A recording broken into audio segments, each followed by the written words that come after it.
So how do you turn an initial contact into a solid professional ally? Well, first of all, follow up or fail.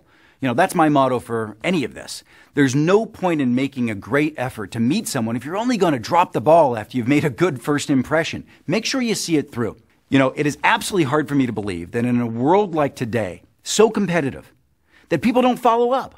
You meet somebody and you don't follow up. Take advantage of this. The fact that nobody else is doing it, you're going to end up being above 95% of everybody else. Your goal, though, is to make sure your new contact retains your name. And you should, in fact, set this process in motion very quickly. Take between 12 and 24 hours. I like to cite something particular that was discussed, whether a shared hobby or a business interest, whatever it is we discussed. It's a good mental reminder for somebody as to who I am. I also like to make sure that this communication looks toward the future. Say, like the next time I'm in town, I'd love to get together, so that you secure their commitment to actually being able and willing to sit down with you for some extended period of time to talk about business or whatever it was. But be sure not to talk about what they can do for you in this first email. You want to keep the focus on what you can do for them. It's about generosity. Reach out to the world with generosity. Here are a few more tips. Always express gratitude.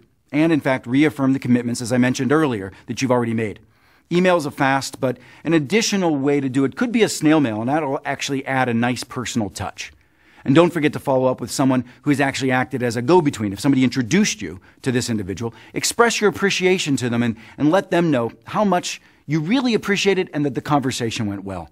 Make follow-up a habit, and you'll make it automatic. It just needs to become rote for you.